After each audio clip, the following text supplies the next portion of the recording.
sekarang ini belakangan memang ya katakanlah Islam Nusantara itu ini harus dipahami. Islam Nusantara itu ada dua kata. Yang pertama adalah Islam, yang kedua adalah Nusantara. Islam adalah agama yang diturunkan oleh Allah melalui Kanjeng Nabi Muhammad. Iya, iya. Islam tidak ada bedanya, baik yang di Nusantara mau yang di Timur Tengah mau yang di Eropa. Artinya Nusantara itu adalah sebuah tempat. Islam di Persia, Islam di India, Islam di Yaman. Lalu apa yang membedakan? Yang membedakan hanyalah bagaimana para ulamanya itu memahami Al-Quran lalu dikontekkan dengan keadaan yang ada. Iya. Nah, misalnya contoh yang paling konkret di Islam Nusantara itu yang sangat populer zakatnya orang Indonesia itu ya zakat beras, zakat fitrahnya.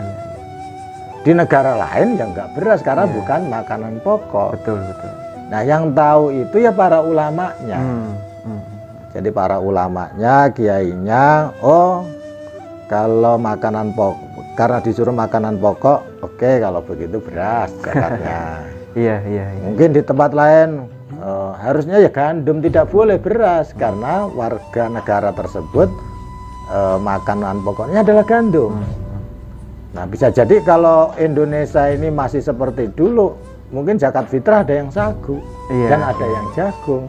Karena masing-masing kita kaya dengan suku, masing-masing berbeda daerah. Beda daerah dan punya makanan pokok. Kalau kita ingat dulu itu, meskipun sekarang sudah beras semuanya, sudah general ya. Sudah beras semuanya hampir makanan pokoknya.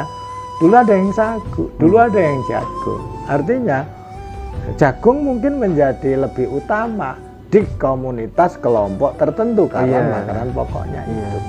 Nah, ini yang dimaksud dengan Islam di Nusantara. Jadi Islam Nusantara bukan hal yang baru, tetapi bagaimana ulama sejak awal datang ke Indonesia itu adalah orang-orang yang punya pemahaman kuat tentang Al-Quran dan hadis, lalu menjawab tantangan di Nusantara.